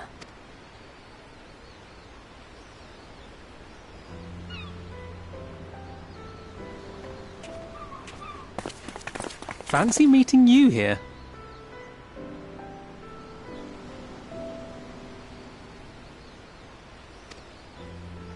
Alphino Yushtola! I thought you were attending to primal matters. We were, and came here for a meeting on the subject. Certain pirate factions did not deign to attend, however, and it was cancelled.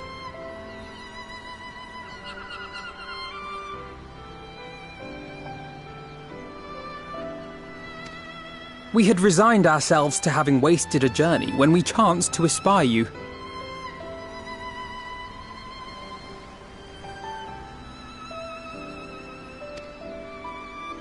Could it be that there has been progress with the treatment?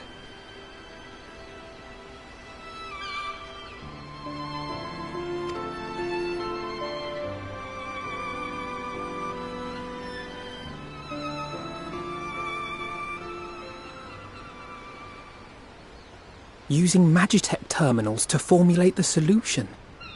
I would never have contemplated such an approach.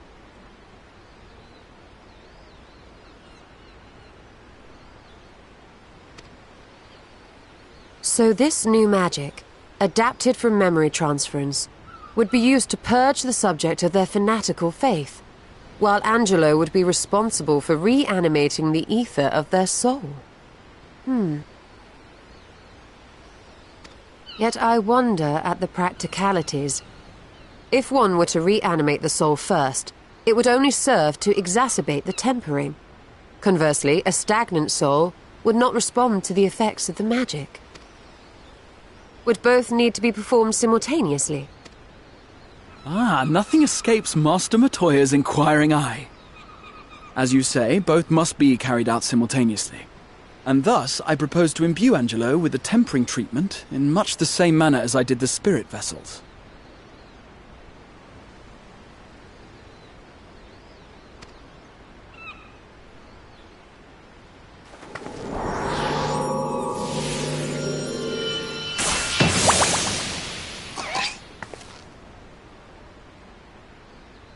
By doing so, we also spare Graha the trouble of casting spell after spell. It's really rather efficient. Be that as it may, certain difficulties are unavoidable. The imbuing process will still require no small amount of ether. And, as I can no longer draw upon the Crystal Tower's stores of energy, I will be compelled to rely on those of others.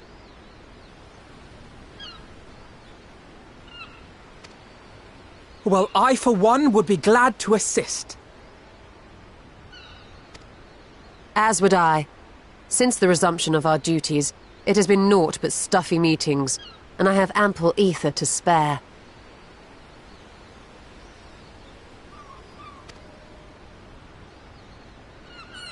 Excellent. With your permission, then, let us begin.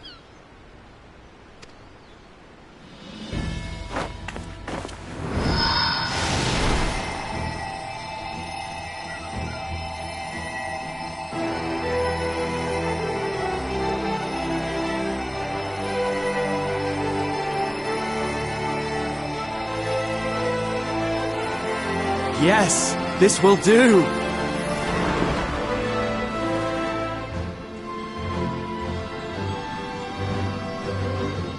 And now, it's my turn.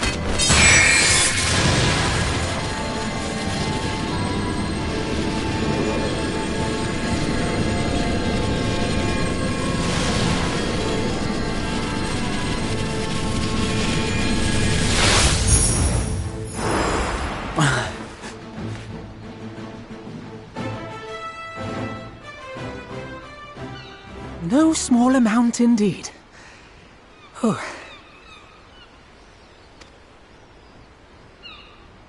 Well, we seek to go where even the Alligans did not. It was never like to be easy. The rest is up to you, Alize. The treatment itself will take time and focus, so we will need a quiet room. I'm sure our hosts can spare one.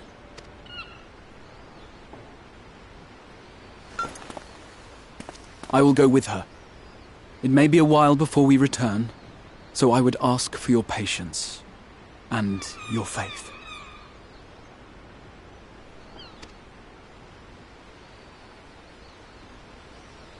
We'll bring Gabu back. You see if we don't.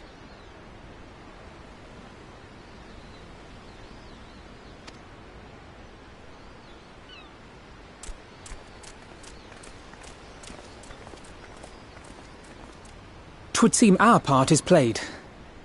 Let us find a place to recuperate while we wait for news.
For years, Eorzea has laboured to find a solution to the primal problem, without success.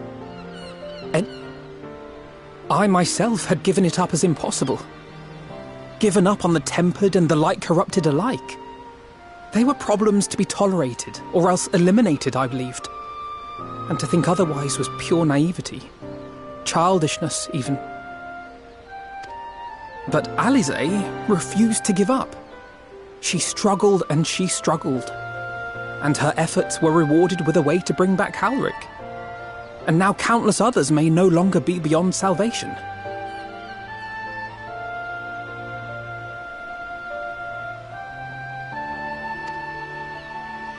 However much we bicker, I have the greatest respect for my sister. Had I half her stubbornness, nay, her unwillingness to accept the status quo, I would be a far better person. A far better scion.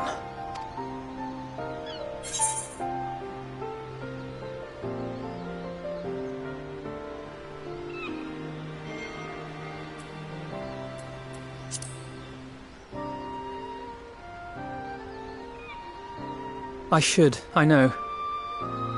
Yet, despite my good intent, I have the feeling that I would only succeed in incurring her ire.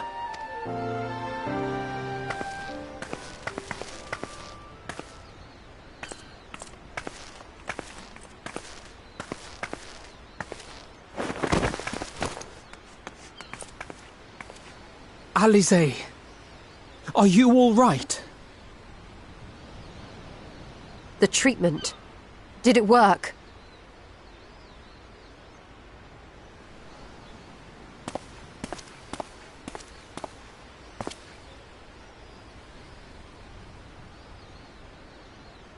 I'm so glad to see you all. Delighted, happy, glad. Gaboo!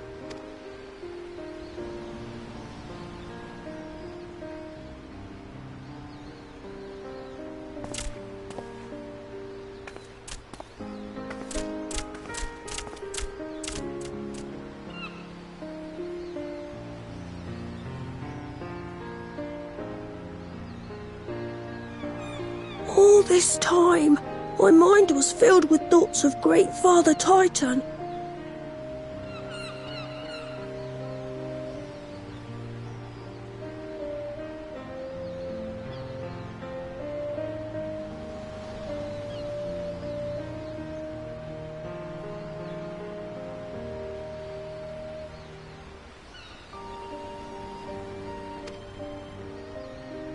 But I never forgot about Mother and Father. Always, they were in my heart. Constantly, ever, always. So I tried to focus on their faces. Theirs and yours. Alize's and everyone's. And I found that I could remember. One thing, then another, and another.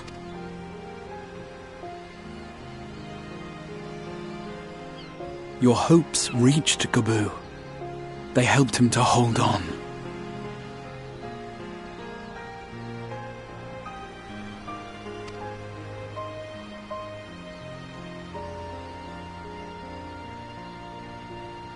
I'm so proud of you, Gabu.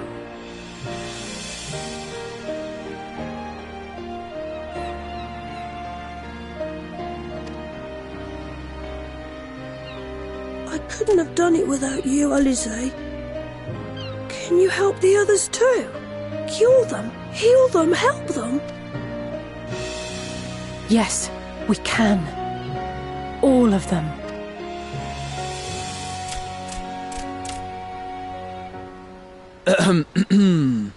Without wishing to dampen the mood, I feel compelled to add certain caveats regarding the viability of the treatment for general use.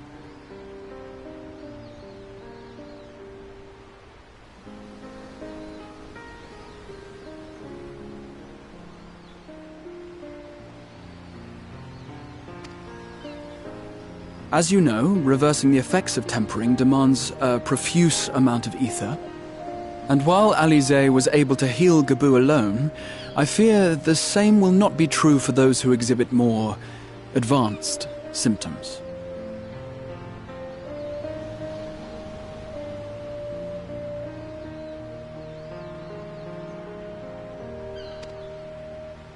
Moreover, the treatment's effect it offers no succor to those whose very flesh has been altered through prolonged exposure to a primal's influence.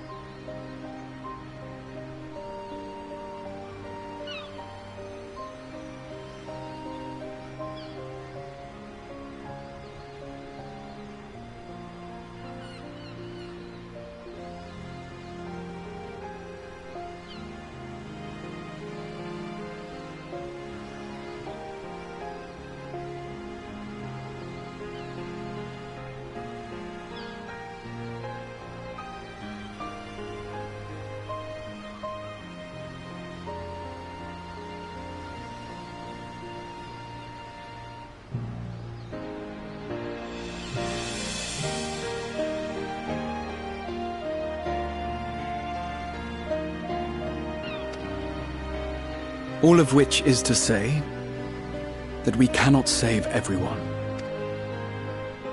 Maybe we can't, or maybe we can.